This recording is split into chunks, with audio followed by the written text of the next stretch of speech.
problem statement. Secondly, make sure you set the right priorities. Number 3, surround yourself with the right people. Number 4, develop plans for implementation. And number 5, make sure that you communicate with the American public so they can be your allies in getting Congress to pass your agenda for the people. And so whenever anybody says, well, you're a long shot, I remind them of my career and my life. Everything that I have done has been a long shot. And if people only did those things that were short shots, this country wouldn't be the country that it is today. Amen. So with that, those are my opening words, and what I'll do is I'll take a few questions. Yes, sir. Why did you support the bailouts? What? Why did you support the bailout? Why did you call us free market purists? And why have you flip-flopped your position on the Fed? Now, you misunderstood, all right? Now, you going to let me answer? I didn't say anything. All right. He asked, why did I support the bailout? I supported the concept of TARP without knowing what the details were, because there were no details of implementation.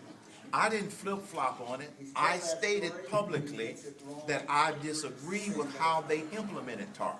But the actual concept, if they had implemented it differently, I didn't have a problem with it, okay? Because of the dire situation that we were in. So the concepts I agreed with, I did not agree with the implementation. But one more question, that's all. Yeah. The lessons of the Great Depression teaches that government intervention in the economy often is either prolongs a recession or depression. Right. But this intervention, as we've seen that we have almost 9% unemployment. We've seen that has not worked. You called it a recovery plan. You used that rhetoric along with it as part of your defense of it.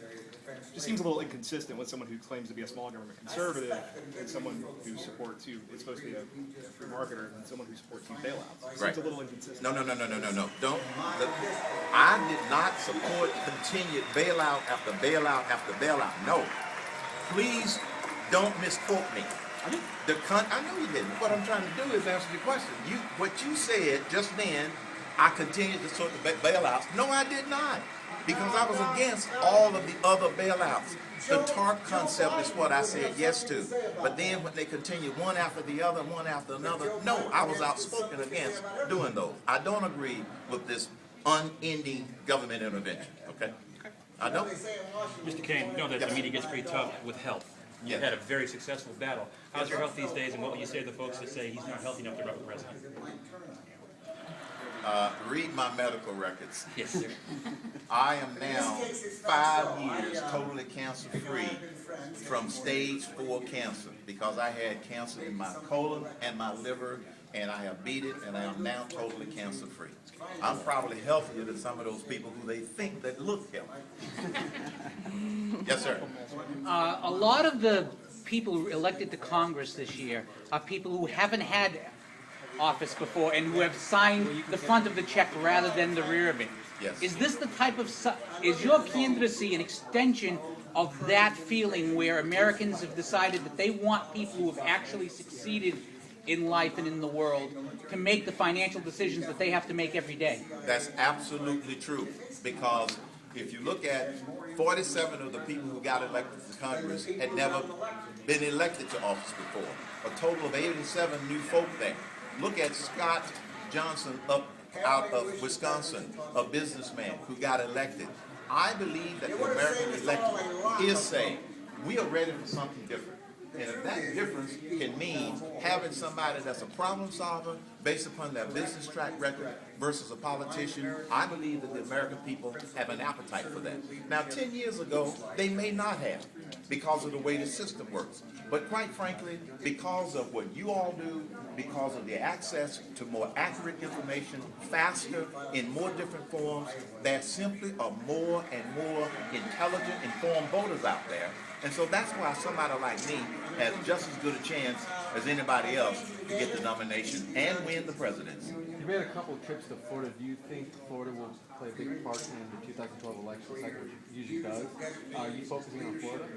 Florida is one of the states because it's one of the early primary. It's the one. I think it's a Super Tuesday state. So yes, our strategy, like most people, is focus on the early primary states. If you're able to build that momentum, that'll lead you right into Super Tuesday. You start to get that kind of momentum, and then you go and then you capture those others. So Florida will play a big part in winning strategy. We got the last question, and then he's going to spend some one-on-one time with a lot of people. What kind of response are you getting by your candidacy?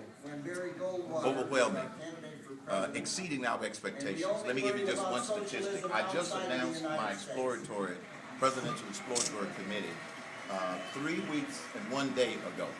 So 3 weeks ago, yesterday, we announced it. And if people go to hermancain.com, they can contribute, and they can also sign up as a volunteer for the Cain to be announced campaign. In 3 weeks, we have gotten almost 30,000 volunteers from all over the country. That has exceeded our expectations in terms of people who are saying that they're willing to give time to this campaign in order to help me get the nomination, but also to help me get to the White House. Appreciate all you guys. He's going to do one-on-ones. If I haven't talked to you and you do want